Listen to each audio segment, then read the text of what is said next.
Today, my son broke character at the breakfast table. He wasn't acting like himself. He wasn't fighting with his siblings, who were unusually quiet. Callie sat silently, pushing her breakfast around her plate. There was no brutal fight to the death over the bathroom. No constant bickering about cereal.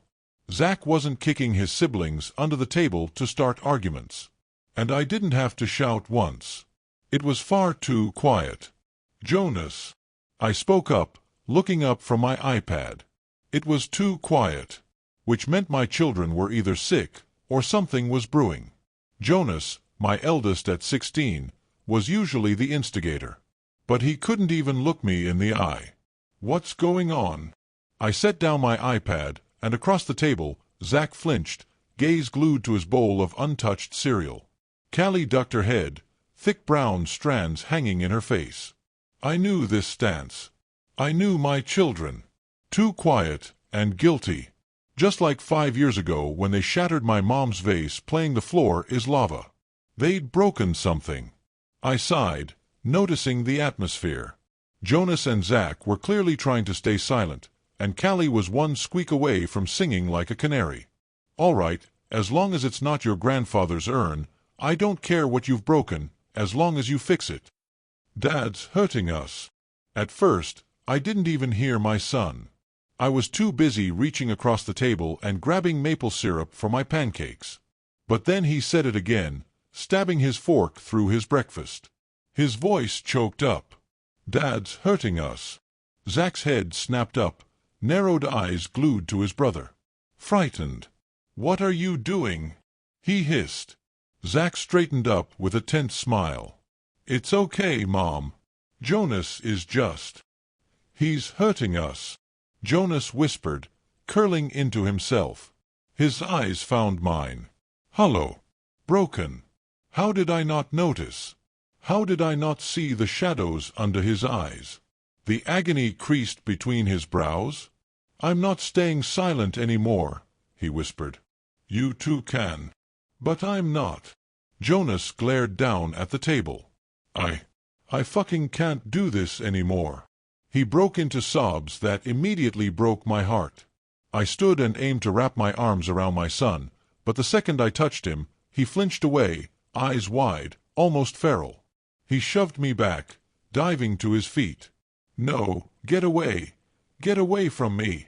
Ignoring him, I wrapped my arms around him, and after fighting me, screaming and sobbing at me to get away, he melted into my shoulder, sniffling. I stayed very calm, but my chest was aching. I pulled away from the hug, trying to smile. "Show me," I said, steadying my voice. I couldn't scream. If I showed my children I was scared, I would scare them. "Mom," Callie spoke up. "Callie, stay here," I said. "You too, Zach." I turned to my son. "Tell me everything, okay? Everything, sweetheart." I grasped his shoulders. "I'm not mad, and I promise I believe you." Jonas nodded and ran upstairs. I followed him on shaky legs, my heart in my throat. Jonas led me inside his room he shared with Zach. "When you go to bed, Dad comes in our room and makes sure we're restrained." Jonas lifted up his pillows, and there, looped around his bed frame, were chains. Jonas turned to face me. "Ever since we tried to run, he's chained us to our beds." "You tried to run away?" I choked out. "Why?" Thick bile crawled up my throat when my son stepped in front of me, his expression crumpled. "Mom," he whispered, "there's something I need to tell you." Jonas grasped my shoulders, his nails digging in. Harsh. "But you can't freak out, all right? You can't call Dad. Just listen to me." I nodded, breathless, as he took my hand and led me back downstairs. 5 years ago, a man approached me on the street in L.A. I was 15 and trying to be an actor, he said, leading me out into the backyard. He said I would be paid in full every week. $500. For one simple job. Jonas let go of my hand. And all I had to do was pretend to be your son. Jonas. Jonas's hand slipped from mine. "But then he stopped paying us," he whispered. We tried to leave. Tried to call the cops, but he was forceful. He punched Zach in the face and drugged our drinks at night. He started chaining us up when you weren't here, and now we're prisoners. He sputtered. I'm not even from here. I'm from Texas. I ran away to LA because I thought I wanted to be an actor. But I'm done playing a fucking dead kid. Jonas ducked his head. We just want to go home, Mrs. McCarthy. Jonas shook his head. Mom. He corrected himself. So, we're going to go. Zach's voice startled me.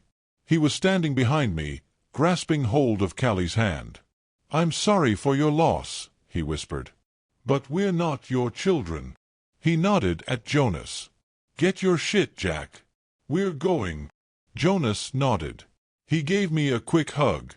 Thank you for saving us, he said. And I'm sorry for your loss, Mrs. McCarthy. I stood, numb, as the three of them started toward the fence. And I was reaching into my jeans and pulling out my gun. Something inside me exploded, and I let out a shriek of laughter. I started forwards, pressing the gun into my sweet daughter's head. Stupid kids, I spoke through gritted teeth. I wasn't losing them again. I buried my children once. Never again. Your father ran the auditions, I said, clicking off the safety. I lowered the barrel to Callie's calf. Run, and I'll cut off your legs. They froze, and I took pleasure in my next words. But who do you think chose you?